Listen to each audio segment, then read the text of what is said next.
আজকে আমরা এই মিটিংয়ে সমবেত হয়েছি, আমাদের একটা উদ্দেশ্য আছে। উদ্দেশ্য হল আমরা 12 তারিখে নির্বাচন করেছি, কেউ ফুটবল করছে, কেউ ধানের শীষ করছে। প্রতিহিংসা নয়, প্রতিশোধ নয়, আমরা সবাই ভাই ভাই। 12 তারিখ চলে গেছে, আপনি ফুটবল মার্কায় বলতেছেন, আমি ধানের শীষের মার্কায় বলতেছি। আমরা সবাই কিন্তু এক এলাকারই লোক।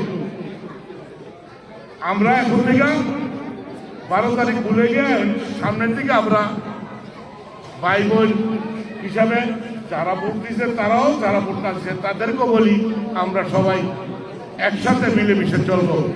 আপনারা জানেন 12 তারিখে অনুষ্ঠিত ত্রয়োদশ জাতীয় সংসদ নির্বাচনে বাংলাদেশ জাতীয়তাবাদী দল এক ঐতিহাসিক বিজয় অর্জন করেছে।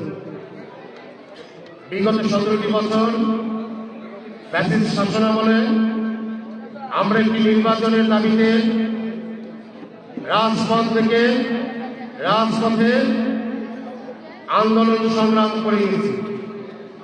2014 সালের নিরপেক্ষ তত্ত্বাবধায়ক সরকারের অধীনে নির্বাচনের দাবিতে আমরা নির্বাচন অনুষ্ঠিত হতে পারিনি। আমরা সেবার নির্বাচন বয়কট করেছিলাম। 2018 সালে তারা সুষ্ঠু নির্বাচন করবে বলে প্রতিশ্রুতি দিয়ে দিনের ভোট রাতে নিয়ে গেছে।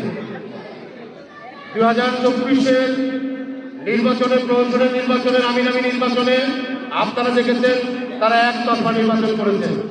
তারা গণতান্ত্রিক শাসন ব্যবস্থায় বিশ্বাস করে না, তারা জনগণের রায়কে তারা বিশ্বাস করে না। তাই 24-এ 5ই আগস্ট সংগঠিত হয়েছে। বাংলাদেশে একটি অন্তর্বর্তীকালীন সরকার গঠিত হয়েছিল প্রফেসর ডক্টর ইউনূস সাহেবের নেতৃত্বে। গত 12 তারিখে সেই ইউনূস সাহেব একটি সুষ্ঠু, অবাধ, নিরপেক্ষ নির্বাচন অনুষ্ঠিত করে গেছে। আমরা ধন্যবাদ জানাই প্রফেসর ইউনূসকে, তার অন্তর্বর্তী সরকারকে, বাংলাদেশ সেনাবাহিনীর সকলকে। আজকে আয়োজনের উদ্দেশ্য, আমরা ভেদাভেদ চাই না, আমরা ঐক্য চাই।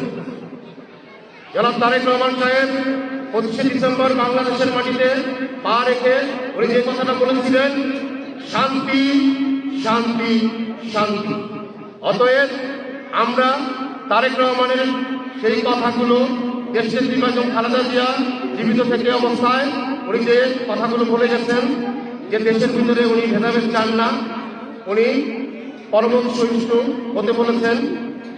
আমাদের বিরোধী দল যারা আছেন তাদেরকে দেখভাল করার জন্য আমাদেরকে বলে গেছেন।